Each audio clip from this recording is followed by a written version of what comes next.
ఆగండి ఎప్పుడు ఏదో ఒక ఫ్రూట్స్ తీసుకొస్తూనే ఉంటుంది ఈ పిల్ల అనుకుంటున్నారు కదా. అవునండి, ఇప్పుడు కూడా ఒక మంచి సీజనల్ ఫ్రూట్తో అయితే మీ ముందున్నాను.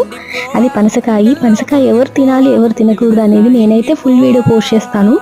చూడండి అది ఎలా కట్ చేసాము, ఎంత కాయ ఎంత పడింది, దాని రేటు అన్నీ కూడా నేను మెన్షన్ చేస్తాను ఫుల్ వీడియోలో. అండ్ ఇదైతే కొంచెం ఫన్గా ఉంది వీడియో, నేను ఆయన షార్ట్ వీడియోలో దాని గురించి మొత్తం అయితే చెప్పలేను, కానీ అయినంతవరకు చెప్తాను. బీపీ షుగర్ ఉన్న వాళ్ళు కొంతమంది కొన్ని ఫ్రూట్స్ అయితే తినరు. షుగర్ ఉన్న వాళ్ళు అయితే మొత్తానికి ఫ్రూట్స్ తినడం మానేస్తారు, ఎందుకంటే ఏం ఫ్రూట్స్ తినాలో తెలియక.